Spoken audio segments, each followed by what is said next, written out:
Brazil Morocco match ঘিরে উত্তাপ। 5 বারের বিশ্ব চ্যাম্পিয়নদের ভয় পাচ্ছেন অ্যাটলাস লায়ন্স। সহজ হবে না মানছেন সেলেসাওরাও। নেইমারকে পাচ্ছেন অ্যানচেলত্তি। কুশিন ঘিরে উত্তেজনার মধ্যে সীমান্ত হত্যা। মৌলভীবাজারে বিএসএফ এর গুলিতে যুবক নিহত। কুষ্টিয়া দিয়ে ঠেলে পাঠানোর চেষ্টা ব্যর্থ। অনিশ্চয়তা নিয়ে শূন্য রেখায় 12 জন। কক্সবাজার যাচ্ছেন প্রধানমন্ত্রী। বেশ কিছু উন্নয়ন প্রকল্পের উদ্বোধন ও ভিত্তিপ্রস্তর স্থাপন করবেন তারেক রহমান। বিএনপি কর্মী সমর্থকের মাঝে উৎসবের আমেজ। স্বাস্থ্যসেবা মানুষের দোরগোড়ায় পৌঁছে দিতে রেকর্ড বরাদ্দ। বাজেট ব্যয় মন্ত্রণালয়ের দুর্বলতা দূর করার পরামর্শ সিপিডির। কাঠামোগত ত্রুটি সারানোর ঘোষণা। এবং মধ্যপ্রাচ্যের সংকটের মাঝে জাপান, কোরিয়া ও হংকংয়ে জনশক্তি রফতানিতে আশার আলো। 3 পার্বত্য জেলা থেকে বাড়ছে কর্মী প্রেরণ। বাজার ধরে রাখতে প্রশিক্ষণের উদ্যোগ।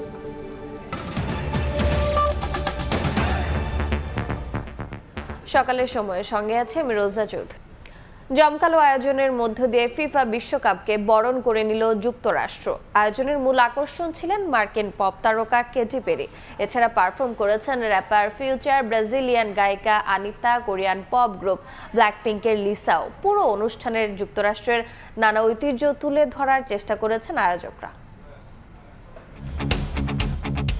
ফিফা বিশ্বকাপের 48 দেশের পতাকা, মাঝখানে বিখ্যাত পপ তারকা কেটি পেরি। মেক্সিকো দিয়ে শুরু হওয়া আয়োজন কানাডা পেরিয়ে যেন পূর্ণতা পেল যুক্তরাষ্ট্রে এসে। 3 স্বাগতিকের শেষ আয়োজনে লস অ্যাঞ্জেলেসের সোফাই স্টেডিয়াম যেন রূপ নিল আলো, সঙ্গীত আর ফুটবল উৎসবের এক মহামঞ্চে। প্রথমবারের মতো 3 দেশে বিশ্বকাপের উদ্বোধন দেখল বিশ্ব। সবার নজর বেশি ছিল এই যুক্তরাষ্ট্রে, তাই তো আয়োজনও চমক দেখিয়েছে ইউএসএ। পুরো স্টেডিয়াম জুড়ে আলোর ঝলকানি, ড্রোন শো আর ছিল বিশাল ভিজুয়াল ডিসপ্লে। বিশ্বকাপকে স্বাগত জানাতে পুরো ভেন্যু রূপ নেয় ভিন্ন সাজে। অনুষ্ঠানের সবচেয়ে বড় আকর্ষণ ছিলেন এই মার্কিন পপ স্টার কেটি পেরি। তার ওয়ান্ডার গান দিয়েই যুক্তরাষ্ট্রে উদ্বোধন হয় the greatest show on earth FIFA বিশ্বকাপের। এর আগে অনুষ্ঠানের শুরুতেও ছিল নানা চমক। নাচে গানে যুক্তরাষ্ট্রের ঐতিহ্য তুলে ধরেন পারফর্মাররা। মঞ্চ মাতান র্যাপার ফিউচার, ব্রাজিলিয়ান গায়িকা আনিতা, কোরিয়ান পপ গ্রুপ ব্ল্যাকপিঙ্কের লিসাও। এছাড়া নাইজেরিয়ার আফ্রোবিট তারকা রেমা, দক্ষিণ আফ্রিকার গায়িকা টাইলাও উল্লাসে মাতান ভক্তদের। বিভিন্ন মহাদেশের সঙ্গীত ও সংস্কৃতির মিশেলে সাজানো হয় এই পারফরমেন্স। সংক্ষিপ্ত কিন্তু বর্ণিল এই আয়োজন জুড়ে ফুটবল ও বিনোদনের সংমিশ্রণ তুলে ধরা হয় আধুনিক প্রযুক্তির মাধ্যমে। লাইট শো, সাউন্ড ইফেক্ট আর স্টেডিয়াম জুড়ে দর্শকদের উচ্ছ্বাসে জমে ওঠে পুরো পরিবেশ। 3 স্বাগতিক দেশ মেক্সিকো, কানাডা, এবার যুক্তরাষ্ট্র তাদের নিজস্ব উদ্বোধনী আয়োজনের মধ্য দিয়ে 48 দলের এই বিশ্বকাপকে বরণ করে নেয় এক নতুন আঙ্গিকে। তামিম হোসেন, সময় সংবাদ। বিশ্বকাপ ফুটবলের আয়োজন নিয়ে জানাতে যুক্তরাষ্ট্রের লস অ্যাঞ্জেলেস থেকে যোগ দিচ্ছেন সহকর্মী লস্কর আল মামুন। যাচ্ছি তার কাছে। মামুন, ইতিমধ্যেই অর্ধেক খেলা শেষ হয়েছে মার্কিন যুক্তরাষ্ট্রের। নিশ্চয়ই দর্শক আপনারা দেখেছেন যে মার্কিন যুক্তরাষ্ট্র কতটা দাপটের সাথে প্যারাগুয়েকে গোলের বন্যায় ভাসিয়েছে। এরই মধ্যে 3-0 গোলে তারা এগিয়ে রয়েছে। অর্থাৎ যেমনটি আমরা বলছিলাম এর আগের লাইভে যে যুক্তরাষ্ট্র কিন্তু এবার বেশ দাপটের সাথে খেলবে এবং যুক্তরাষ্ট্রের নিজস্ব মাঠ, নিজস্ব দর্শক, এই বাড়তি সুবিধাটুকু তারা আদায় করে নেবে। তাই আমরা কিন্তু দেখলাম এতক্ষণ কিন্তু মাঠের মধ্যে যে খেলা যুক্তরাষ্ট্র দেখিয়েছে তাতে করে বলা যায় যে অপর যে অর্ধেক খেলা রয়েছে, অর্থাৎ হাফ অ্যান আওয়ার শেষে, অর্থাৎ 45 মিনিট শেষে আবার যে 45 মিনিট খেলা হবে, সেই 45 মিনিটে দেখা যাক কতগুলো গোল যুক্তরাষ্ট্র দিতে পারে। অর্থাৎ যুক্তরাষ্ট্রের এই অভিষেক ম্যাচে যুক্তরাষ্ট্র কিন্তু একটি দাপুটে জয় পেতে যাচ্ছে, সেটি কিন্তু আমরা নিঃসন্দেহে এই খেলা দেখে বলতে পারি। কারণ প্যারাগুয়েকে অনেকটা কোণঠাসা করে যুক্তরাষ্ট্র এগিয়ে চলেছে। আজকের এই অভিষেক ম্যাচটিকে স্মরণীয় করে রাখতে যুক্তরাষ্ট্র যে খেলা উপহার দিয়েছে তাতে মার্কিন যে দর্শকরা রয়েছেন, অর্থাৎ যুক্তরাষ্ট্রের সমর্থক যারা রয়েছেন, তাদেরকে কিন্তু পরিপূর্ণ তৃপ্তি যুক্তরাষ্ট্র এরই মধ্যে দিয়ে দিয়েছে। এখনো অর্ধেক খেলা বাকি রয়েছে। যেমনটি বলছিলাম যে আজকের এই যুক্তরাষ্ট্রের যে উদ্বোধনী পর্ব, অর্থাৎ আয়োজক দেশ হিসেবে যুক্তরাষ্ট্র, মেক্সিকো এবং কানাডা কানাডা, 3টি দেশ এবার বিশ্বকাপ 23তম আসর আয়োজন করছে এবং তার আজকে সবশেষ উদ্বোধনী পর্ব হচ্ছে এই যুক্তরাষ্ট্রে। অর্থাৎ এর কিছু সময় আগে, অর্থাৎ এর আগে কানাডায় উদ্বোধনী পর্ব অনুষ্ঠিত হয়েছে। সেখানে যে খেলা হয়েছে সেই খেলায় কানাডা কিন্তু কাঙ্ক্ষিত সাফল্য অর্জন করতে পারেনি, কিন্তু আজকে যুক্তরাষ্ট্র কিন্তু তাদের কাঙ্ক্ষিত জয়ের ধারায় এগিয়ে চলছে। প্রথম ম্যাচেই তারা জয় পেতে যাচ্ছে, এটা কিন্তু মোটামুটি বলা চলে। যদিও এখনো অর্ধেক খেলা বাকি রয়েছে, তদুপরি কিন্তু প্রেডিকশন হিসেবে বলা যায় যে যুক্তরাষ্ট্র আজকের ম্যাচে বেশ দাপটের সাথে জয়লাভ করতে যাচ্ছে। যেটি বলতে চাই সেটি হচ্ছে মার্কিন যুক্তরাষ্ট্রের আজকের এই যে স্টেডিয়ামটি, অর্থাৎ বিশ্বের সবচেয়ে ব্যয়বহুল বিলাসবহুল এই স্টেডিয়ামে আজকে যুক্তরাষ্ট্র তাদের প্রথম অভিষেক ম্যাচ খেলছে প্যারাগুয়ের বিরুদ্ধে। এবং এই ম্যাচকে ঘিরে, অর্থাৎ বৈশ্বিক যে একটি রাজনৈতিক অস্থিরতা রয়েছে, তার মধ্যে যুক্তরাষ্ট্র কিন্তু কোনো প্রকার ঝুঁকি নেয়নি। অর্থাৎ এই ম্যাচটিকে ঘিরে বা উদ্বোধনী অনুষ্ঠানকে ঘিরে যুক্তরাষ্ট্র অর্থাৎ স্থানীয় প্রশাসন 3 স্তরের নিশ্চিদ্র নিরাপত্তা ব্যবস্থা গ্রহণ করেছে। আমরা দেখেছি আকাশপথে হেলিকপ্টার এবং নিচে পুলিশি ব্যবস্থা সহ তল্লাশি থেকে শুরু করে প্রতি ক্ষেত্রে নিরাপত্তা অর্থাৎ নিশ্চিদ্র নিরাপত্তা ব্যবস্থা রাখা হয়েছে এই স্টেডিয়ামকে ঘিরে। তারা এটি কিন্তু মোটামুটিভাবে সফলভাবে এই অনুষ্ঠানটির আয়োজন করেছে। এখন যে বাকি অর্ধেক সময় রয়েছে, সেই অর্ধেক সময়ে যুক্তরাষ্ট্র কতটা সাফল্য করতে পারে এবং কতটা গোল দিতে পারে সেটি কিন্তু এখন দেখার বিষয়। তো এই ছিল মার্কিন যুক্তরাষ্ট্রের আজকের লস অ্যাঞ্জেলেসের উদ্বোধনী পর্ব এবং স্বাগতিক যুক্তরাষ্ট্রের প্রথম অভিষেক ম্যাচ নিয়ে আমার কাছে থাকা সবশেষ। এখন পর্যন্ত প্যারাগুয়ের বিপক্ষে 3-0 গোলে এগিয়ে আছে যুক্তরাষ্ট্র। লস অ্যাঞ্জেলেস থেকে সেই খবর জানাচ্ছিলেন সহকর্মী লস্কর আল মামুন। যাচ্ছি পরবর্তী খবরে। নিউ ইয়র্কের নিউ জার্সি স্টেডিয়ামে গ্রুপ পর্বে নিজেদের প্রথম ম্যাচে মাঠে নামছে ব্রাজিল ও মরক্কো। 5বারের বিশ্ব চ্যাম্পিয়নদের ভয় পাচ্ছে না অ্যাটলাস লায়ন্স। অন্যদিকে ম্যাচটা সহজ হবে না বলে মন্তব্য করেছেন ব্রাজিলিয়ান সাংবাদিকরা। নিউ জার্সি স্টেডিয়ামের প্রেস সেন্টার ঘুরে আরও জানাচ্ছেন সাজিদ মুস্তাহিদ। এই মুহূর্তে আমি অবস্থান করছি নিউ জার্সি স্টেডিয়ামে। এই মাঠে ব্রাজিল এবং মরক্কো তাদের গ্রুপ পর্বের প্রথম ম্যাচে মুখোমুখি হবে এবং আমি এখন যে জায়গাটায় আছি এটা হচ্ছে নিউ জার্সি স্টেডিয়ামের প্রেস সেন্টার। আমার পেছনে দেখতে পাচ্ছেন অনেক সাংবাদিক কিন্তু এরই মধ্যে বসে কাজ শুরু করে দিয়েছেন। কাতার ওয়ার্ল্ড কাপে দেখেছিলাম ব্রাজিল দল যেখানে যায় তাদের দেশ থেকে বিপুল পরিমাণ কিন্তু সাংবাদিক রয়েছে। তবে একটা ব্যতিক্রম আমরা এবার দেখেছি, মরক্কো থেকেও কিন্তু অনেক সাংবাদিক এসেছেন। দর্শকদের ঘুরিয়ে দেখাবো এই প্রেস সেন্টারটি এবং এখানে কত দেশের সাংবাদিকরা সেটাও কিন্তু আমরা একটু দেখবো। চলুন দর্শক আমরা একটু প্রেস সেন্টারটি দেখে আসি। এটা প্রেস সেন্টারের আরো একটি অংশ। এখানে আমরা দেখছি ক্যামেরা সেট আপ করা হয়েছে এবং অনেক দেশের অনেক ক্যামেরা পার্সন এবং শুধু ক্যামেরা, বিভিন্ন সাংবাদিকরা অনেক এজেন্সিরও কিন্তু এসেছেন আমরা এখানে দেখছি এবং দেখতে পাচ্ছি অনেকে এরই মধ্যে লাইভ করছেন। আমি আসলে একটু কথা বলার চেষ্টা করব কিছু ব্রাজিলিয়ান সাংবাদিকের সঙ্গে, তারা দল নিয়ে কি ভাবছে। আমার সঙ্গে এই মুহূর্তে আছেন ব্রাজিলিয়ান সাংবাদিক রিকার্ডো। আমি তার সঙ্গে একটু কথা বলবো, তার কাছে জানতে চাইবো যে আগামীকালকের ম্যাচ নিয়ে কি ভাবছেন উনি। Thank you for speaking with us, Ricardo. What do you think, is it gonna be easy match for Brazil tomorrow against Morocco? No, it will be a tough game, definitely. Morocco is a good team, he's in great shape. Hakimi, Brahim Diaz. Brazil isn't in his best shape. আমরা কথা বলছিলাম রিকার্ডোর সঙ্গে। Ricardo Brazilian সাংবাদিক, Brazil থেকে এসেছেন। তিনি যেটা বললেন যে নেইমার খেলবেন এটা আমরা আসলে অনেকেই জানি, তবে মরক্কোর বিপক্ষে তাদের ম্যাচটা খুব একটা সহজ হবে না। তবে তিনি প্রত্যাশা করছেন ম্যাচটি ব্রাজিল 2-1 ব্যবধানে জিতে যাবে। আমরা একটু চেষ্টা করব মরক্কোর কোন একজন সাংবাদিকের সঙ্গে কথা বলতে। আমাদের সঙ্গে রয়েছেন মরক্কোন সাংবাদিক মনসেফ। আমি তার কাছে জানতে চাইবো যে কালকের ম্যাচটা উনি কি ভাবছেন। What do you think, Morocco are the now current champion of African Cup of Nations? They played the semi-finals last World Cup. Do you think they will give hard time to Brazil this match? Yeah, we trust in our team. We are this with incredible performance last World Cup in Qatar in semi-final, historical semi-final. We have some big players like Ashraf Hakimi, like Bruno, like a very strong squad. Thank you so much. আমাদের সঙ্গে কথা বলছিলেন মরক্কোর একজন সাংবাদিক। তিনি বলছেন যে তারা ভালো করছে ধারাবাহিকভাবে এবং এই ধারাবাহিকতার কিন্তু তাদের স্বপ্ন দেখাচ্ছে যে হয়তো ব্রাজিলের বিপক্ষে একটা তারা আপসেট ঘটাবেন এবং প্রথম ম্যাচটা তারা জয় দিয়ে শুরু করতে পারবেন। ব্রাজিল এবং মরক্কোর সাংবাদিকরা কিন্তু কেউ কারোর সঙ্গে কথা বলছেন না। ম্যাচের আগে একটা যুদ্ধ আবহ কিন্তু রয়েছে এবং যেটা বেশ ইন্টারেস্টিং। আসলে আমরা জানি যে বিশ্বকাপ 4 বছর পর পর হয়, অনেক বড় একটা আসর এবং এই আসরে সবাই চ্যাম্পিয়ন হতে চায়। ব্রাজিল বড় দল, 5 বারের চ্যাম্পিয়ন, নামে ভারে তারা অনেক বড়, কিন্তু মরক্কোকে কিন্তু ছোট করে রাখার কোনো সুযোগ নেই, কারণ মরক্কো গতবারের semifinalist, African cup of Nations জিতেছে। তবে এতটুকু বলা যেতে পারে যে এই ম্যাচটা একটা ভালো ম্যাচ হতে যাচ্ছে। দুদলই কিন্তু এক ফোঁটাও ছেড়ে কথা বলবেন এবং দুদলই জয় দিয়ে শুরু করতে চাইবে এবার টুর্নামেন্টটা। নিউ জার্সি স্টেডিয়াম থেকে সাজিদ মুস্তাহিদ, সময় সংবাদ, যুক্তরাষ্ট্র। নিউ জার্সিতে কার্লো অ্যানচেলোত্তির প্রেস কনফারেন্সে দেখা মিলল 2002 বিশ্বকাপ জয়ী ব্রাজিলিয়ান তারকা ডেনিলসনের। বাংলাদেশের সাংবাদিক দেখে উচ্ছ্বসিত ভালোবাসা জানিয়েছেন বাংলাদেশের ব্রাজিল সমর্থকদের। তার সঙ্গে কথা বলেছেন সহকর্মী Sajid মুস্তাহিদ। Sorry, I don't speak very well English, but I think that the World Cup is good World Cup for us. And for the Bangladesh fans in Bangladesh, huge fan in Bangladesh. Yes. Brazil fan, yes. Kiss. Denilson. Ciao.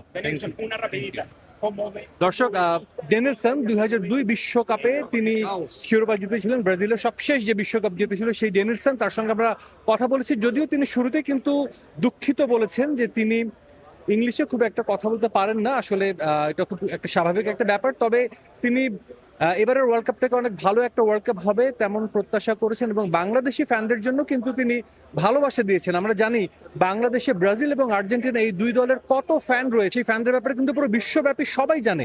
এবং আজকে যখন press সেন্টারে আমি এসেছি, অনেকের সঙ্গে কথা হচ্ছে, তারা যখন জানতে পেরেছেন যে আমি বাংলাদেশ থেকে এসেছি, তারা কিন্তু সবাই বাংলাদেশের যে ফুটবল ফ্যান রয়েছে তাদের এই ফুটবল বিশ্বকাপ বা ব্রাজিল আর্জেন্টিনা নিয়ে যে উন্মাদনা, সেটার কিন্তু সবাই প্রশংসা করেছেন এবং সবাই বলেছেন যে বাংলাদেশিদের এই ফুটবল ভালোবাসা একদিন বাংলাদেশকেও নিশ্চয়ই ভালো একটা জায়গায় নিয়ে যাবে। আমাদেরও কিন্তু প্রত্যাশা সেটাই থাকবে যে বাংলাদেশে যে ফুটবল নিয়ে এত উন্মাদনা বিশ্বকাপ আসলে আমরা দেখি, সে বাংলাদেশে নিশ্চয়ই একদিন বিশ্বমঞ্চে প্রতিনিধিত্ব করবে।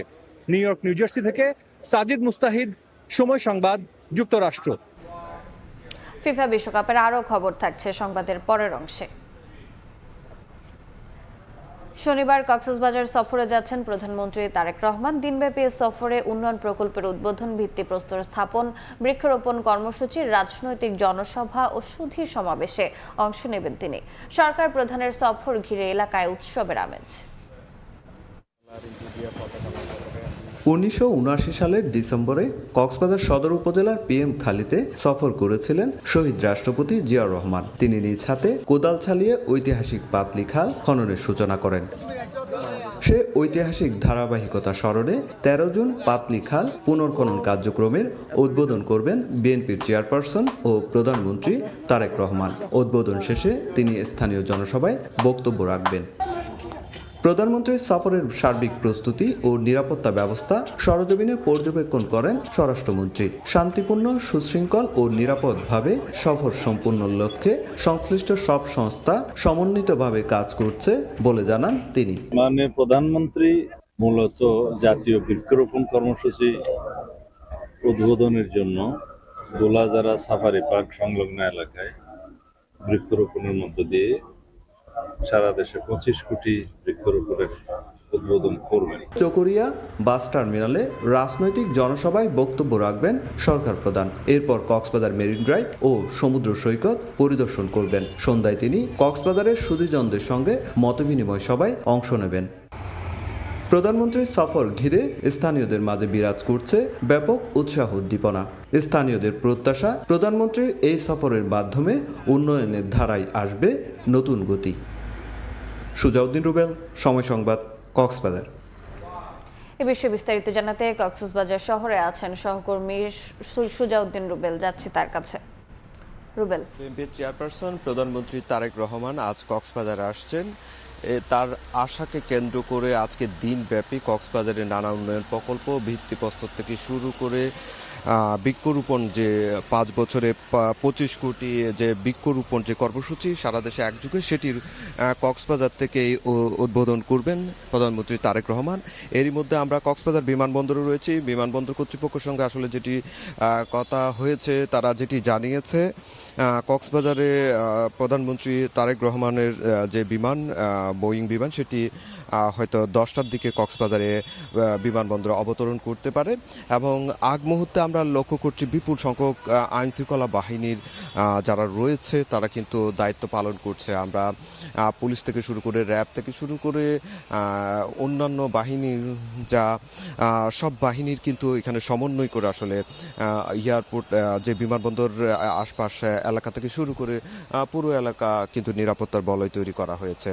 প্রধানমন্ত্রী শুধু কক্সবাজার যে পিএম খালির পাতলি খালের যে পুনঃখনন সেই পুনঃখননটি করবেন, উদ্বোধন করবেন। সেই উদ্বোধনের পরপরই কিন্তু তিনি দুলাহাজারা সে সাফারি পার্কে যাবেন। সেখানে সাফারি পার্কে তিনি সংরক্ষিত বনে যে 25 কোটি 5 বছরে বিএনপির যে ইস্তাহার অনুযায়ী যে বৃক্ষরোপণ কর্মসূচি সেটি উদ্বোধন করবেন এবং তারপর আমরা এরই মধ্যে লক্ষ্য করছি বিমানবন্দরে যারা সরকারের বর্তমান সরকারের যারা গুরুত্বপূর্ণ মন্ত্রী রয়েছেন, স্বরাষ্ট্রমন্ত্রী থেকে শুরু করে পানি সম্পদ প্রতিমন্ত্রী থেকে শুরু করে প্রায় 7 থেকে 7 জন মন্ত্রী প্রতিমন্ত্রী রয়েছেন, তারাও কিন্তু প্রধানমন্ত্রীকে বিমানবন্দরে স্বাগত জানানোর জন্য হাজির হচ্ছেন। সেই বিষয়গুলো আসলে আমরা লক্ষ্য করছি। প্রধানমন্ত্রী দুলাহাজারার যে বৃক্ষরোপণ কর্মসূচি উদ্বোধনের পরপর কিন্তু তিনি জুলাই শহীদ ওয়াসিমের কবর জিয়ারত করবেন।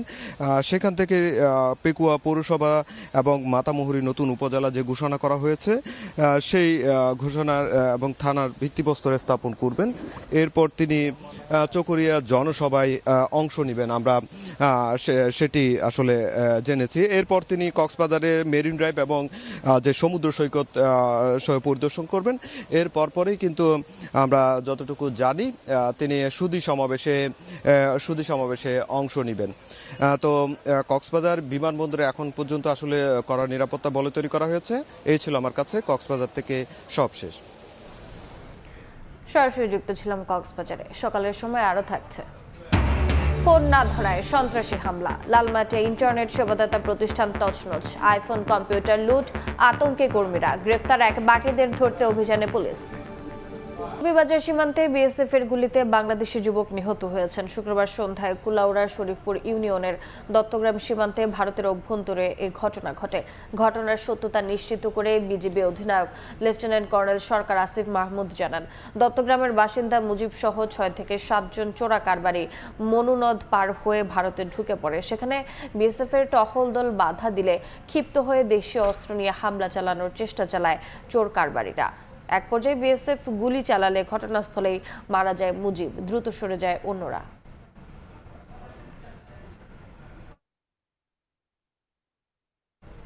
বিস্তারিত জানাতে কুষ্টিয়ার প্রাগপুর সীমান্তে আছেন সহকর্মী এস.এম. রাশেদ, যাচ্ছি তার কাছে। রাশেদ, আমি যে এখানে দাঁড়িয়ে আছি এটি মূলত কুষ্টিয়ার দৌলতপুর উপজেলার প্রাগপুর বিওপির আন্ডারে রয়েছে এবং আমার পিছনেই রয়েছে ওয়েস্ট বেঙ্গলের করিমপুর উপজেলা এবং এটি নদিয়া জেলার অন্তর্গত। কিন্তু গত কাল রাত্রে এই বর্ডার থেকেই কিন্তু 12 জনকে বিএসএফ অনুপ্রবেশ ঘটানোর চেষ্টা করে, তবে স্থানীয় যারা আছে তাদের এবং বিজিবির সহায়তায় এটি কিন্তু তারা প্রতিহত করেছে। এবং আপনারা যেটা দেখতে পাচ্ছেন যে এই যে এখানে যে একটি গাছ দেখা যাচ্ছে, এই গাছে কিন্তু আড়ালে এই 12 জন কিন্তু সারা রাত এখানে তারা অপেক্ষা করেছে। আসলে এখনো পর্যন্ত কোনো সুরা হয়নি বিজিবি বিএসএফ এর ভিতরে, তবে তাদের তথ্য আদান প্রদান চলছে। আমি বিজিবি সূত্রে জানতে পেরেছি যে তারা ইতিমধ্যেই এই বিএসএফ এর পক্ষ থেকে তারা এখানে একটি চিঠি প্রদান করেছে এবং তারা আশা করছে যে আজকে 10টা সাড়ে 10টার ভিতরে তারা একটা পতাকা বৈঠক করবে বলে আমাদেরকে জানিয়েছেন বিজেপির পক্ষ থেকে। তবে আপনারা যে দেখছেন যে এখানে যে একটা পাটক্ষেত আছে, পাট পাটক্ষেতের মধ্যেই কিন্তু এই 12 জন, বিশেষ করে 4টি শিশু এবং 4 জন নারী এবং 4 জন পুরুষ কিন্তু এখন অবস্থান করছে এই শিমুল গাছের নিচে এবং এই পাটক্ষেতের ভিতরে। তবে এই বিজিবি এবং স্থানীয়রা কিন্তু কড়া পাহারায় তাদেরকে রাখছে, তারা যাতে কোনোভাবে এই অনুপ্রবেশ করতে না পারে বাংলাদেশের মধ্যে। তবে তাদের আত্মীয়-স্বজন যদি কেউ থাকে, তাদের কিন্তু এখন পর্যন্ত বিজিবি সূত্রে আমরা যেটি জানতে পেরেছি, সেটি মূলত এখন পর্যন্ত তাদের পরিচয় কিন্তু যাচাই-বাছাই চলছে। এই যে আসলে তারা বাংলাদেশের নাগরিক না ভারতীয় নাগরিক, সেটি কিন্তু এখন পর্যন্ত তারা যাচাই-বাছাই করছে বলে আমাদেরকে জানিয়েছেন বিজিবি সূত্রে। তবে আমি এখানে স্থানীয়দের সাথে কথা বলেছি, তারা আমাদেরকে জানিয়েছেন যে মূলত তারা কিন্তু নিয়মিতই এই সীমান্তরে, যেটি এটি অরক্ষিত সীমান্ত, যে মাত্র ৪৭ কিলোমিটারের মধ্যে 18 কিলোমিটার কাঁটাতার রয়েছে, আর বাকি এই অংশটা কিন্তু এখানে উন্মুক্ত রয়েছে বলে আমরা জানতে পেরেছি। যার কারণে কিন্তু স্থানীয় লোকজনের সহযোগিতা সহ বিজিবির সহযোগিতা কিন্তু তারা এখানে রাত দিন কিন্তু তারা পাহারা দিচ্ছে, যাতে কোনো রকম অনুপ্রবেশ যাতে ঘটতে না পারে বলে, যার কারণে তারা কিন্তু এখানে নিয়মিত পাহারা দিচ্ছে। তবে বিজিবি সূত্রে আমরা জানতে পেরেছি যে পতাকা বৈঠকের ভিতরে আজকে একটি শুরু হওয়ার সম্ভাবনা রয়েছে। তো কুষ্টিয়ার সীমান্ত থেকে বিজিবি এবং সাধারণ মানুষের পুশিন ঠেকানো নিয়ে এই ছিল আমার কাছে সর্বশেষ। সরাসরি যুক্ত ছিলাম কুষ্টিয়ায়। দেখছেন সকালের সময়, সঙ্গেই থাকুন। সাশ্রয়ী মূল্যে দেশের মানুষের মৌলিক অধিকার পূরণের স্বাস্থ্য খাতকে অগ্রাধিকার দিয়ে আগামী অর্থবছরে বাজেট দিয়েছেন অর্থমন্ত্রী। বিএনপি সরকারের এমন দর্শনকে সাধুবাদ জানালেও বাজেট বাস্তবায়নে স্বাস্থ্য মন্ত্রণালয়ের দুর্বলতা কাটানোর পরামর্শ দিয়েছে গবেষণা প্রতিষ্ঠান সিপিডি। প্রধানমন্ত্রীর অর্থ ও পরিকল্পনা উপদেষ্টা জানিয়েছেন, বিকলাঙ্গ স্বাস্থ্য খাতকে সবল করতে দূর করা হবে রাজনৈতিকভাবে সৃষ্ট কাঠামোগত ত্রুটি। কামরুল হাসানের সবুজের রিপোর্ট।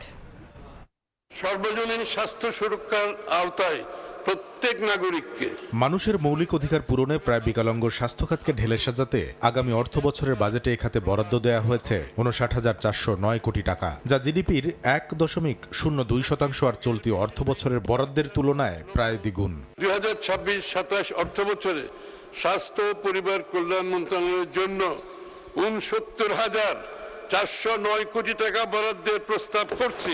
স্বাস্থ্য খাতে শুধু বরাদ্দ বাড়ানোর প্রস্তাবই করেননি অর্থমন্ত্রী, করেছেন দেশের চিকিৎসা সরঞ্জাম ও যন্ত্রাংশ উৎপাদন শিল্পের বিকাশে দরকারি কাঁচামাল আমদানিতে শুল্ক সীমিত রাখার প্রস্তাবও দিয়েছেন। অ্যাক্টিভ ফার্মাসিউটিক্যাল ইনগ্রেডিয়েন্ট এপিআই তৈরির নতুন ৫১টি কাঁচামালের আমদানি শুল্ক সম্পূর্ণ প্রত্যাহার করার প্রস্তাব। সরকার চিকিৎসা সরঞ্জাম ও মেডিকেল ডিভাইস শিল্পকে একটি অগ্রাধিকার প্রাপ্ত শিল্প খাত হিসাবে উন্নয়নের উদ্যোগ গ্রহণ করেছে। এপিআই অ্যাক্টিভ ফার্মাসিউটিক্যাল ইনগ্রেডিয়েন্ট শিল্প পার্ক সহ প্রয়োজনীয় অবকাঠামো, গবেষণা, বিনিয়োগ ও নীতিগত সহায়তা অব্যাহত রাখা হবে। স্বাস্থ্য খাত নিয়ে বিএনপি সরকারের এমন ভাবনাকে সাধুবাদ জানিয়ে আনুষ্ঠানিক প্রতিক্রিয়ায় বাজেট ব্যয় স্বাস্থ্য মন্ত্রণালয়ের দুর্বলতা কাটানোর তাগিদ দিয়েছে গবেষণা প্রতিষ্ঠান সিপিডি। বাজেটের ব্যবহারটা যদি দেখি, স্বাস্থ্য খাতটা কিন্তু বাজেট ব্যবহারের দিক থেকে অদক্ষ একটা মন্ত্রণালয়, তারা কিন্তু সবচাইতে কম পারফর্ম করে। অবশ্য প্রধানমন্ত্রীর অর্থ পরিকল্পনা উপদেষ্টা জানান, স্বাস্থ্য খাতের বেহাল অবস্থা কাঠামোগত ত্রুটির ফল, রাজনৈতিকভাবে সৃষ্ট। পঙ্গু করে রাখা স্বাস্থ্য খাতকে জনগণের স্বার্থেই সবল করতে চায় বিএনপি সরকার। স্বাস্থ্য খাতের অসুবিধাটা হচ্ছে, স্বাস্থ্য খাতে তো বরাদ্দ দিলেও ব্যয় করতে পারে না, কারণ সেখানে পরিকল্পনা ছিল না। সেখানে ছিল কি, লুটপাট করা। অ্যাম্বুলেন্স কেন, কিন্তু ড্রাইভার দিবা না। এক্স রে মেশিন কেন, কিন্তু এক্স রে মেশিনের টেকনিশিয়ান নেই। বিল্ডিংগুলো বানানো হয়েছে, কিন্তু কোনো ডাক্তার নেই, এবং যে ধরনের ডাক্তার দরকার সে ধরনের ডাক্তার নেই। স্বাস্থ্য খাতে সংবিধানের কথা বলা হয়, কিন্তু জাতীয় স্বাস্থ্য ব্যবস্থার কথা বলা হয়েছে। প্রধানমন্ত্রী তারেক রহমানই পুরো স্বাস্থ্য ব্যবস্থাকে জাতীয় স্বাস্থ্য ব্যবস্থা তৈরি করছেন।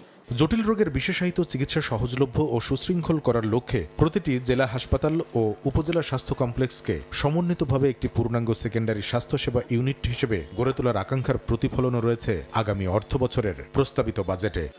কামরুল হাসান সবুজ, সময় সংবাদ, ঢাকা।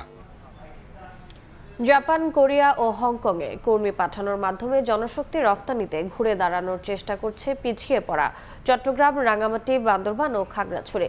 প্রচলিত শ্রমবাজার মধ্যপ্রাচ্যে যুদ্ধ পরিস্থিতি সহ নানা জটিলতায় ভিসা সংকুচিত হয়ে পড়ায় চলছে নতুন দেশের খোঁজ। একই সঙ্গে নারী গার্মেন্টস কর্মীদের জন্য আশার আলো হয়ে উঠছে জর্ডান। বিস্তারিত জানাচ্ছেন কমল দে। জনশক্তি রপ্তানিতে দেশের অন্যান্য জেলার তুলনায় পিছিয়ে পার্বত্য জেলা রাঙ্গামাটি, বান্দরবান এবং খাগড়াছড়ি। 22 বছরে 3 জেলা থেকে বিদেশ গেছেন 20,000-এরও কম কর্মী। তবে সাম্প্রতিক বছরগুলোতে পার্বত্য জেলার বাসিন্দাদের জন্য জাপান, দক্ষিণ কোরিয়া এবং হংকংয়ের মতো দেশগুলিতে যাওয়ার সুযোগ বেড়েছে। তাছাড়া পোশাক খাতের কর্মী হিসেবে জর্দানও আছে নারী শ্রমিকের চাহিদা।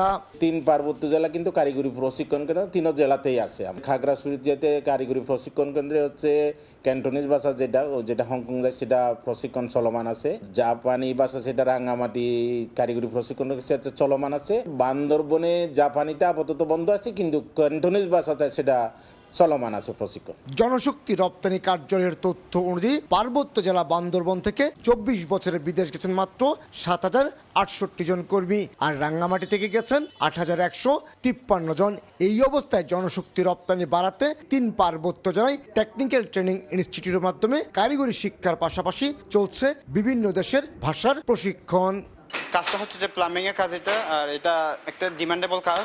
এই কাজটা শিখে আমি বাইরে মানে বিদেশ যাওয়ার একটু চিন্তা ভাবনা আছে। সেলাইয়ের কাজটা শিখছি, তো বিদেশ যাওয়ার ইচ্ছা আছে।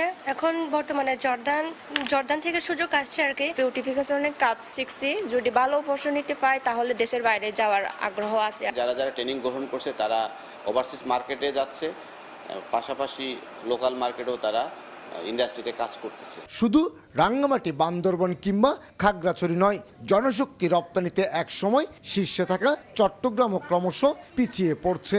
চট্টগ্রামের বাসিন্দারা কাজের সূত্রে মধ্যপ্রাচ্যের দেশ সৌদি আরব, আরব আমিরাত, কাতার, কুয়েত এবং ওমানমুখী হলো প্রতিটি দেশ বর্তমানে কোনো না কোনো সংকটে জর্জরিত।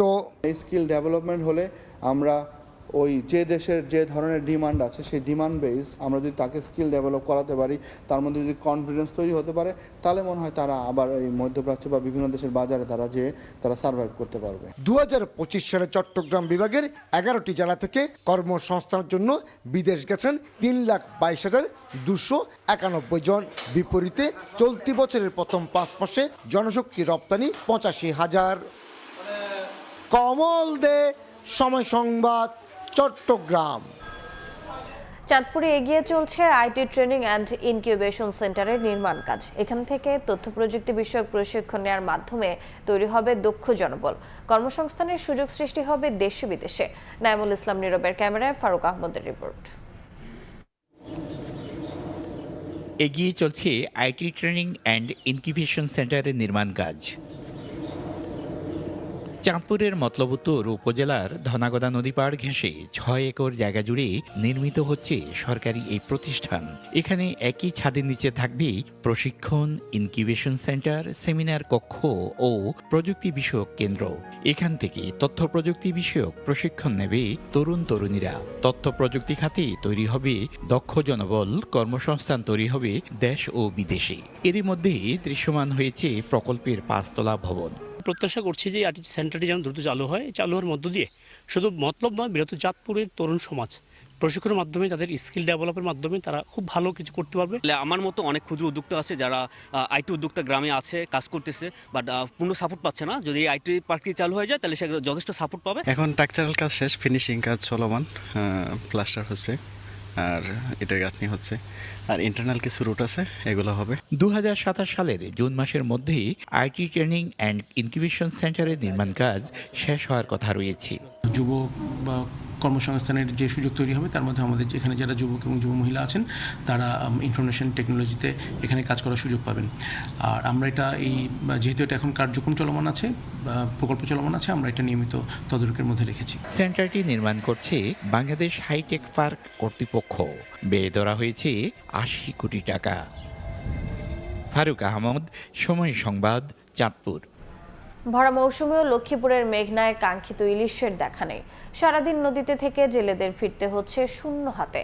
বাজারে অলস সময় পার করছেন আড়তদাররাও। মৎস্য কর্মকর্তা জানিয়েছেন, পর্যাপ্ত বৃষ্টিপাত হলে ঝাঁকে ঝাঁকে ধরা পড়বে ইলিশ। আহাদুল ইসলাম আকাশের ছবিতে মাজহারুল আনোয়ার টিপুর রিপোর্ট। ইলিশের ভরা মৌসুম, জাল ভরে উঠে আসার কথা রূপালী ইলিশ, কিন্তু লক্ষ্মীপুরের মেঘনায় জেলেদের জালে দেখা মিলছে না মাছের। তারা বলছেন এক একটি নৌকায় 10 থেকে 12 জন সারাদিন নদীতে থেকেও ফিরতে হচ্ছে প্রায় শূন্য হাতে। খরচের টাকার মাছও মিলছে না, এতে পরিবার পরিজন নিয়ে পড়তে হচ্ছে বিপাকে। মাছ নদীতে কমে, এটুক দিয়ে আমাদের তেলের টাকা হয় না, ঠিক মতন খাওয়া দাওয়া হয় না। যে মাছ পাই সংসার চালাইতে কষ্ট হয়, কিস্তি দিতে পারি না। নদীতে যাই এক জায়গায় 5,000 থেকে 10,000 টাকা খরচ হয়, কিন্তু আমরা মাছ হয় 3-4 আমরা অনেক ঋণ নিয়ে গেছি। তখন মাছ নাই, কি করবো, দানা করে বয়ে খাই, গাড়ি 10 দিন ধরে বসা। এদিকে ভরা মৌসুমে মাছ না থাকায় মাছঘাটগুলোতে নেই হাকডাক। প্রতিদিন যেখানে লাখ লাখ টাকার ইলিশ বিক্রি কিনি হতো, সেখানে নেমে এসেছে স্থবিরতা। দৈনিক লক্ষ লক্ষ টাকার মাছ বিক্রি করতে হবে, এখন 1000 টাকার বিক্রিও হয় না। দিনকে দিন বাচ্চা বসে বসে চার দোকানে চা খাই, চার দোকানে টাকা দিতে পারি না। নদীতে নাব্য সংকট ও জলবায়ু পরিবর্তনের কারণে মেঘনা ইলিশের দেখা মিলছে না উল্লেখ করে মৎস্য কর্মকর্তা জানান, পর্যাপ্ত বৃষ্টিপাত হলে জেলেদের জালে ধরা পড়বে পর্যাপ্ত রূপালী ইলিশ। বৃষ্টিপাত কম হওয়ার কারণে নাব্যতা পড়ে গেছে এবং চর পড়ে যাওয়ার কারণে ইলিশ যেটা সাগর থেকে আসার কথা সেটা ওভাবে আসতে পারছে না। 1-1.5 মাসের ভিতরে যদি বৃষ্টিপাতের পরিমাণ বৃদ্ধি পায় তাহলে যে নদীর নাব্যতাটা একটু স্বাভাবিক হবে, রূপালী ইলিশ ঝাঁকে ঝাঁকে নদীতে ঢুকবে, তখন আমাদের জেলেরা তারা তাদের কাঙ্ক্ষিত ইলিশ পাবে বলে আমরা বিশ্বাস করি। লক্ষ্মীপুরে 65,000 জেলে রয়েছেন, এর মধ্যে নিবন্ধিত জেলে রয়েছেন 46,067 জন। মাজহারুল আনোয়ার টিপু, সময় সংবাদ, লক্ষ্মীপুর। সকালের সময় দেশের বাইরের খবর। দীর্ঘদিনের রক্তক্ষয়ী সংঘাত আর উত্তেজনার অবসান ঘটিয়ে অবশেষে চূড়ান্ত সমঝোতার দ্বার প্রান্তে ইরান ও যুক্তরাষ্ট্র। পাকিস্তানের প্রধানমন্ত্রী শাহবাজ শরীফ জানিয়েছেন, দুপক্ষের সম্মতিতে চূড়ান্ত শান্তি চুক্তির খসড়া তৈরি হয়েছে। রোববার সুইজারল্যান্ডে চুক্তিতে সই করতে পারে তেহরান ও ওয়াশিংটন। তবে চুক্তি সই হলেও এখনই জব্দ অর্থ ফেরত পাবে না তেহরান। মার্কিন প্রশাসনের দাবি, এটি সম্পূর্ণ পারফরমেন্স ভিত্তিক চুক্তি। প্রতিশ্রুতি রক্ষা করলেই অর্থনৈতিক পুরস্কার পাবে ইরান। মার্কিন ইরান যুদ্ধ অবসানের লক্ষ্যে দুই দেশের মধ্যকার সমঝোতা স্মারক বা MOU এখন খবরের শিরোনামে। পাকিস্তানি প্রধানমন্ত্রী শাহবাজ শরীফের দাবি, শান্তি চুক্তি এখন ইতিহাসের সবচেয়ে কাছাকাছি অবস্থান করছে। খোদ ইরানি পররাষ্ট্রমন্ত্রী আব্বাস আরাকচিও স্বীকার করেছেন, ওয়াশিংটনের সঙ্গে চুক্তি চূড়ান্ত হওয়ার সম্ভাবনা এর আগে কখনো এতটা উজ্জ্বল ছিল না। তবে চুক্তির সুনির্দিষ্ট ধারা নিয়ে সংবাদ মাধ্যমকে কোনো ধরনের জল্পনা কল্পনা না করার অনুরোধ জানিয়েছেন তিনি। এদিকে এই চুক্তির রূপরেখা নিয়ে খোদ যুক্তরাষ্ট্রের ভেতরেই আলোচনা সমালোচনার ঝড় উঠেছে। ডোনাল্ড ট্রাম্পের সমর্থক ও বিরোধীদের অনেকেই আশঙ্কা করছিলেন, ওবামা আমলের পরমাণু চুক্তির মতো এবারও হয়তো ইরানকে বিপুল অর্থ দিয়ে দিচ্ছে ওয়াশিংটন। তবে এই বিতর্ককে শুরুতেই থামিয়ে দিয়েছেন মার্কিন vice president JD Vance. White হাউসের পক্ষ থেকে স্পষ্ট করা হয়েছে, শুধু চুক্তিতে সই করার জন্য তেহরানকে কোনো অর্থ দেয়া হবে না, কিংবা অবরুদ্ধ তহবিলও অবমুক্ত করা হবে না। মার্কিন সেন্টকম এবং গোয়েন্দা সূত্রের খবর, চুক্তি সইয়ের পর ইরানকে অন্তত 60 দিনের একটি পর্যবেক্ষণ সময় পার করতে হবে। এই সময়ের মধ্যে ইরানকে তার পারমাণবিক সক্ষমতা ধ্বংস করতে হবে এবং সমৃদ্ধ ইউরেনিয়াম দেশটির বাইরে পাঠিয়ে দিতে হবে। একই সঙ্গে যুদ্ধের কারণে অবরুদ্ধ হয়ে পড়া আন্তর্জাতিক বাণিজ্যের হরমুজ প্রণালী পুনরায় উন্মুক্ত করে দিতে হবে। ইরান এসব শর্ত অক্ষরে অক্ষরে পালন করলেই কেবল ধাপে ধাপে অর্থনৈতিক নিষেধাজ্ঞা প্রত্যাহার করা হবে। অন্যদিকে তেহরানের পক্ষ থেকে সতর্ক বার্তা দিয়ে বলা হয়েছে, চুক্তি বাস্তবায়নে ওয়াশিংটন বরাবরই প্রতিশ্রুতি ভঙ্গের ইতিহাস তৈরি করেছে। এবার তেমন কিছু হলে চূড়ান্ত আলোচনা থমকে যাবে। ইরানি পররাষ্ট্রমন্ত্রী আব্বাস আরাকচি স্পষ্ট করে দিয়েছেন, হরমুজ প্রণালীর নিয়ন্ত্রণ আগের অবস্থায় ফিরবে না এবং এখন থেকে সেখানে বাণিজ্যিক জাহাজ চলাচলের জন্য মাশুল বা সার্ভিস চার্জ দিতে হবে। তবেই শান্তি প্রক্রিয়াকে ভেস্তে দিতে আঞ্চলিক শক্তি ইসরায়েল ক্রমাগত প্রতিবন্ধকতা তৈরি করছে বলে অভিযোগ করেছে ইরান। বিশ্লেষকরা বলছেন, যুক্তরাষ্ট্র ইরানের সম্ভাব্য ঐতিহাসিক শান্তি চুক্তি মধ্যপ্রাচ্যের ভূরাজনীতিতে এক নতুন সমীকরণ তৈরি করছে। তবে ডোনাল্ড ট্রাম্পের কঠোর শর্ত এবং ইরানের অভ্যন্তরীণ রাজনৈতিক ও সামরিক নেতৃত্বের চূড়ান্ত অনুমোদনের উপরই নির্ভর করছে। নাদিম মারজান, সময় সংবাদ। যুক্তরাষ্ট্রের টেক্সাসের মিডল্যান্ডে বন্দুক হামলায় 1 জন নিহত এবং অন্তত 11 জন আহত হয়েছেন। একটি বহুতল ভবন থেকে শুরু হওয়া এই হামলার পর পুরো এলাকা অবরুদ্ধ করে ফেলে সোয়াট টিম ও পুলিশ। দীর্ঘ সময় ধরে চলা শ্বাসরুদ্ধকর অভিযানের পর অবরুদ্ধ অবস্থায় মারা যায় মূল বন্দুকধারীও। স্থানীয় সময় সকালে হঠাৎ শুরু হওয়া এই বন্দুক যুদ্ধে মুহূর্তে আতঙ্ক ছড়িয়ে পড়ে চারদিকে। পুলিশ জানায়, একটি বহুতল ভবন থেকে সাধারণ মানুষকে লক্ষ্য করে নির্বিচারে গুলি চালাতে থাকে এক বন্দুকধারী।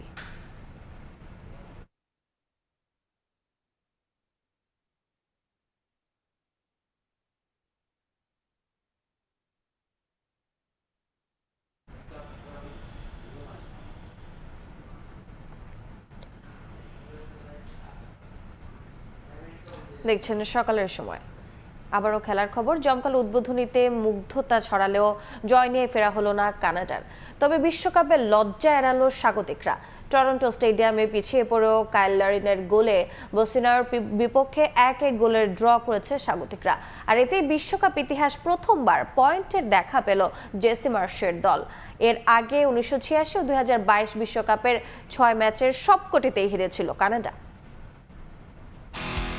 ৭৮ মিনিট, স্কোরবোর্ড তখনও 1-0। পুরো ম্যাচে দাপট দেখিয়েও বিশ্বকাপে নিজেদের ইতিহাসে আরেকটি হার দেখতে যাচ্ছিল কানাডা। ঠিক তখনই বদলি হিসেবে এলেন কাইল লারিন। বক্সের বাইরে থেকে দুর্দান্ত শট, ডিফেন্ডারের গায়ে লেগে দিক বদলে বল জালে। মুহূর্তেই উল্লাসে ফেটে পড়ে টরন্টো। স্বস্তির নিঃশ্বাস পুরো কানাডা জুড়ে।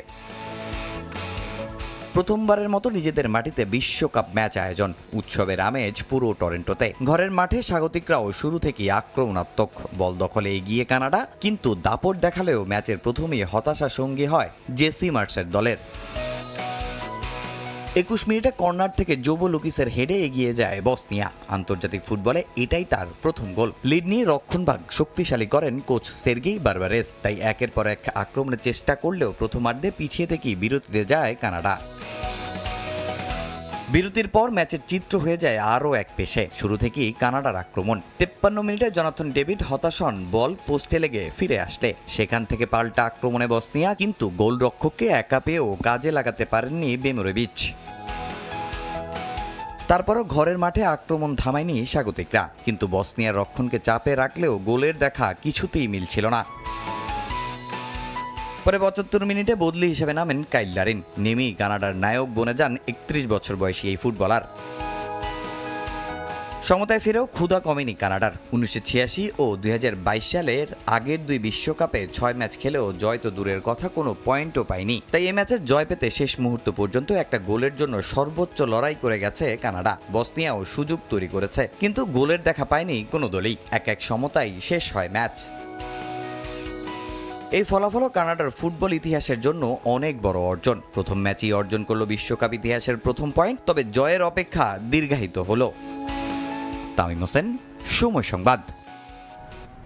বিশ্বকাপে প্রথম জয়ের অপেক্ষা দীর্ঘায়িত হলেও খুশি কানাডীয়রা। বসনিয়া অ্যান্ড হার্জেগোভিনা ম্যাচের পর হাসি মুখে টরন্টো স্টেডিয়াম ছেড়েছেন তারা। খুশি বসনিয়ারাও। বি গ্রুপ থেকে পরের রাউন্ডে উঠবে এই দুই দল, প্রত্যাশা সবার। কানাডা টরন্টো থেকে বিস্তারিত জানাচ্ছেন রাশেদ লিমন। বিশ্বকাপের মঞ্চে কখনো জয় পায়নি কানাডা। সেই আক্ষেপ চাতেই রক্তিম লালে সেজেছিল টরন্টো স্টেডিয়াম। কিন্তু নির্ধারিত সময় শেষে ফলাফল 1-1 ড্র। তাতে কি, প্রিয় দল নিজেদের মাঠে পুরোটা সময় যেভাবে প্রভাব বিস্তার করে খেলেছে তাতেই সন্তুষ্টি। 90 মিনিটে প্রথমার্ধে পিছিয়ে পড়েও 75 মিনিটে দুর্দান্ত গোলে ম্যাচে ফেরে স্বাগতিকরা। শেষমেশ 1 পয়েন্ট নিয়ে মাঠ ছাড়লেও পুরোটা সময় তাদের গতি আর আক্রমণাত্মক খেলায় মুগ্ধ হয়েছেন দর্শক সমর্থকরা। ছেলে বুড়ো লাল জার্সি গায়ে, তাই একটাই বন্দনা, go Canada go. First time experience FIFA World Cup, very good game. আমরা এটা এক্সপেক্ট করিনি কানাডা থেকে, but fantastic game. Game was good. যা এক্সপেক্ট করেছিলাম তার থেকে ভালো করেছে কানাডা। এমন আক্রমণাত্মক আর নান্দনিক ফুটবল খেললে ভ্যাঙ্কুভারে পরের 2 ম্যাচে 6 পয়েন্ট নিয়েই নকআউট পর্বে যাবে বলে মনে করছেন লাল শিবিরের সমর্থকরা। Good for Canada, good for Toronto. Good for everybody. Canada outplayed them, but they tied the game, so too bad. I think it was pretty good. Yeah, pretty exciting. এদিকে কানাডার মাঠে তাদের সঙ্গে ড্র করায় উচ্ছ্বসিত বসনিয়ার সমর্থকরা। এমন ফুটবল খেললে শেষ 32-এ জায়গা পেতে বেগ পেতে হবে না বলেই মনে করছেন তারা। Canada play much better. You know, Bosnia is happy. You know, they have that tie. 90% chance we go next round. World Cup champions right here. Not there's all I was hoping for though. Bosnia. এই গ্রুপে আরো 2টি দল, Switzerland ও কাতার। বিশ্বকাপের মঞ্চে আরাধ্য জয় অধরা থাকলেও আজকের ম্যাচের খেলা দেখে দর্শকরা কিন্তু মোটেও হতাশ নয়। তারা বলছেন কানাডা এমন খেলতে থাকলে দ্বিতীয় রাউন্ডে যাওয়া তাদের জন্য অসম্ভব কিছু নয়। রাশেদ লিমন, সময় সংবাদ, টরন্টো, কানাডা। বাংলাদেশে আমেরিকান সঙ্গীত শিল্পী সঞ্জয়ের পারফরমেন্সে কানাডায় পর্দা উঠল বিশ্বকাপের। সঙ্গে ছিলেন বলিউড সেন্সেশন নোরা ফাতেহি, ফিলিস্তিনের এলেনা ও ফরাসি তারকা ভেগি ড্রিম। নিজেদের ইতিহাস, ঐতিহ্য আর শিল্পকে ফুটিয়ে তুলতে কানাডিয়ান আদিবাসীরাও উপস্থাপন করে মনোমুগ্ধকর আয়োজন। বিশ্বকাপের 96 বছরের ইতিহাসে এমন কিছু এর আগে কখনোই ঘটেনি। এক, কানাডায় বিশ্বকাপের উদ্বোধনী। দ্বিতীয়ত, উদ্বোধনীতে কোনো বাংলাদেশি প্রতিনিধি। সে দুটো রেকর্ডই ভাঙল কানাডার টরন্টো স্টেডিয়ামে। বাংলাদেশি বংশোদ্ভূত স্যানজয় মঞ্চ মাতান নোরা ফাতেহি আর ফ্রান্সের ভেট ড্রিমের সাথে। মিউজিক আর ড্রামের তালে অন্যরকম এক পরিস্থিতি তৈরি হয় বিশ্বকাপের উদ্বোধনীতে। মেক্সিকোর মতো কানাডাতেও গুরুত্ব পায় আদিবাসী সংস্কৃতি। উইলিয়াম প্রিন্স শুরুটা করেন, এরপর নোরা ফাতেহি আর তারপরেই মঞ্চে ওঠেন স্যানজয়। তাদের আউটফিটে প্রাধান্য পায় কানাডার পতাকার রং। আর বাংলাদেশি বংশোদ্ভূত মার্কিন ডিজের হাতে ছিল সুন্দরবনের রয়্যাল বেঙ্গল টাইগারের প্রতিচ্ছবি। নিজের শেকড় বিশ্বমঞ্চে এভাবেই তুলে ধরেন এই শিল্পী। মূলত দেশটার বহু সাংস্কৃতিক পরিচয়কে তুলে ধরতেই এমন আয়োজন। ছিল মুস, পোলার বিয়ার আর তিমির বিশাল মাস্কট। সেখানেই শেষ নয়, প্যালেস্টিনিয়ান বংশোদ্ভূত চিলিয়ান আর্টিস্ট এলিয়ানাও করেছেন পারফর্ম। নিজেদের গানে তুলে ধরেন সম্প্রীতির ডাক। যুদ্ধ, হানাহানি ভুলে ফুটবল যে বিশ্বকে এক সুতোয় গাঁথে, সেটাই মনে করিয়ে দেয়া হয় এমন আয়োজনের মাধ্যমে। তবে আক্ষেপ বাড়িয়েছে টরন্টো স্টেডিয়ামের ফাঁকা আসন। গোটা গ্যালারি ভরেনি। একটা কারণ হতে পারে কানাডিয়ানদের ফুটবলের প্রতি আগ্রহের অভাব। আরেকটা কারণ ফিফা নির্ধারিত উচ্চ মূল্যের টিকিট। যদিও উদ্বোধনী আয়োজনের পরে ম্যাচ শুরু হতেই দর্শকে ভরে যায় গোটা গ্যালারি। সাব্বির মিথুন, সময় সংবাদ। এ পর্যায়ে শীর্ষ সংবাদগুলো জানিয়ে দিচ্ছে আরেকবার। ব্রাজিল মরক্কো ম্যাচ ঘিরে উত্তাপ। 5 বারের বিশ্ব চ্যাম্পিয়নদের ভয় পাচ্ছেন অ্যাটলাস লায়ন্স। সহজ হবে না মানছেন সেলেসাওরাও। নেইমারকে পাচ্ছেন না অ্যাঞ্চেলত্তি। কুশিন ঘিরে উত্তেজনার মধ্যে সীমান্ত হত্যা। মৌলভীবাজারে বিএসএফ এর গুলিতে যুবক নিহত। কুষ্টিয়া দিয়ে ঠেলে পাঠানোর চেষ্টা ব্যর্থ। অনিশ্চয়তা নিয়ে শূন্য রেখায় 12 জন। এবং কক্সবাজার যাচ্ছেন প্রধানমন্ত্রী। বেশ কিছু উন্নয়ন প্রকল্পের উদ্বোধন ও ভিত্তিপ্রস্তর স্থাপন করবেন তারেক রহমান। বিএনপি কর্মী সমর্থকের মাঝে উৎসবের আমেজ।